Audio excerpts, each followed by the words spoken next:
ہمارے ساتھ اس وقت موجود ہیں ظفر پراچا صاحب، جنرل سیکرٹری ہیں ایکسچینج کمپنیز ایسوسی ایشن آف پاکستان کے۔ بہت شکریہ ظفر پراچا صاحب آپ کے وقت کا۔ سر یہ ریورس ہو رہا تھا ایک دم سے، پچھلے ایک ہفتے میں ہم دیکھ رہے ہیں تھوڑا تھوڑا یہ بڑھ رہا ہے ڈالر انٹر بینک میں بھی اور اوپن مارکیٹ میں، کیا وجہ ہے؟ السلام علیکم جناب۔ جی وعلیکم۔ دیکھیے جناب آپ نے جو بات کی کہ یہ پہلے کم ہو رہا تھا، تو جو ہمارے آرمی چیف اور ان کی ٹیم نے جو ایڈمنسٹریٹو میئرز لیے، خاص اور نہ صرف فارن ایکسچینج مارکیٹ میں ڈالر میں بلکہ اوور آل جتنے بھی انلیگل بزنسز تھے، چاہے ٹریڈ بیس منی لانڈرنگ تھی، چاہے ٹریڈ بیس اسمگلنگ تھی، چاہے ہورڈنگ تھی، چاہے آپ کا اسٹاک ایکسچینج تھا، ہر طرف ہم نے دیکھا پازیٹیو ریزلٹس آئے۔ اور اس وقت اسٹاک ایکسچینج جو ہے نا اپنے ہسٹری کا ہائیسٹ پہ کھڑا ہے۔ اس کے ساتھ ساتھ ہم نے یہ دیکھا کہ آپ کے جو غذائی اجناس تھے، گندم، چاول، چینی، گھی، سب کی جو ہے نا میسو پرائسز گری، اور یوریا جو نہیں ملتا تھا وہ بھی اویلیبل ہے، اسٹیل کے دام بھی گرے، گولڈ کے بھی گرے، ہر چیز کے چیزیں کنٹرول میں آئیں، اور اسمگلنگ فورن کرنسی کی اور وہ بھی کافی زیادہ نیچے ہوا، اور ڈالر 50 روپے کم ہوا، اور اوپن مارکیٹ میں انٹر بینک کے اندر تقریباً 25 سے 30 روپے کم ہوئے، اور اس کی وجہ سے آئل کی پرائسز گری، مہنگائی کم ہوئی۔ لیکن ہم نے یہ دیکھا ہے کہ جب بھی ہمارے ملک کے حالات اچھے ہوتے ہیں، چاہے امن و امان کے ہوں، چاہے معاشی حالات ہوں، کسی بھی قسم کے حالات ہوں، تو ہمارے یہاں جو اینٹی اسٹیٹ ایلیمنٹس ہیں، چاہے وہ ملک کے اندر ہوں چاہے باہر ہوں، وہ ایکٹیویٹ ہو جاتے ہیں۔ صحیح۔ اور ہم نے یہ دیکھا کہ دوبارہ سے بینکس بھی اس میں شامل رہے ہیں کچھ، کہ انہوں نے ایک دوبارہ سے سینٹیمنٹس بنائے اور ایکسپورٹر کو کہا کہ ڈالر بڑھ جائے گا۔ کچھ ہمارے اداریے لکھنے والے ہیں جو ہمارے سینئر عہدیدار رہے ہیں مختلف حکومتوں میں، انہوں نے بھی اپنا وہ چینج کر لیا بیانیہ۔ کوئی کہتا ہے کہ جی نومبر میں 330 کا ڈالر ہو جائے گا،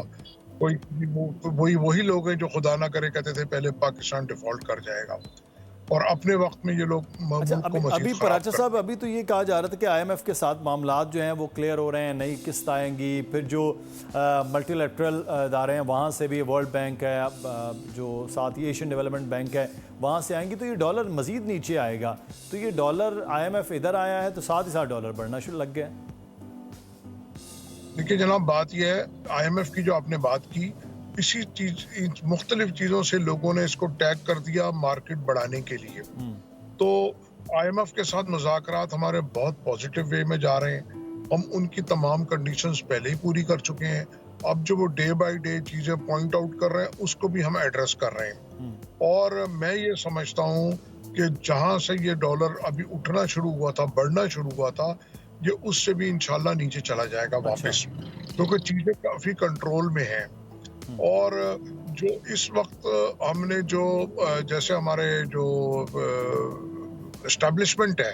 انہوں نے یہ مجبوری میں یہ کام کیا کیونکہ ان کے کام کرنے کے نہیں ہے۔ جب ادارے کام نہیں کرتے تو پھر ہم ان کو کال کرتے ہیں، مدد کے لیے بلاتے ہیں، اور جب وہ آ جاتے ہیں تو پھر ہم کہتے ہیں کیوں آئے۔ لیکن آپ نے یہ دیکھا کہ ہمارے جو ادارے ہیں، خاص طور پہ فوج جو ہے، ان کے پاس اور بہت سارے کام ہے کرنے کو، اور خاص طور پہ جو آپ نے دیکھا کہ ایک دہشت گردی ملک میں بڑھ گئی، جیسے ہم نے افغانیوں کو، انلیگل لوگوں کو جانے کے لیے کہا، تو انہوں نے ہمارے ملک میں ٹیررزم بڑھا دیا،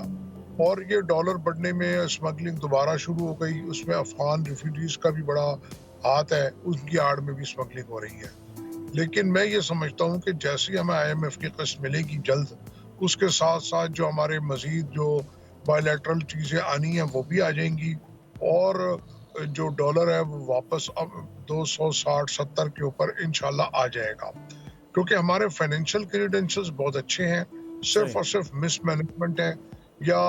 ہمارے یہاں جو لیک آف کانفیڈنس ہے۔ اور جیسے ہم اسٹاک ایکسچینج کی بات کرتے ہیں، وہاں آپ دیکھیے بڑے شاندار ریزلٹس آ رہے ہیں کمپنیوں کے، تو اتنے پروفٹس اور اتنے زیادہ جلدی ارننگ کہیں پہ بھی نہیں ہے۔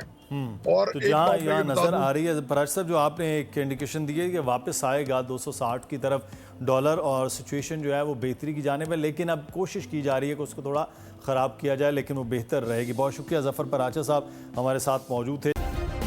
سبسکرائب کریں اور بیل دبائیں تاکہ کوئی خبر رہ نہ جائے۔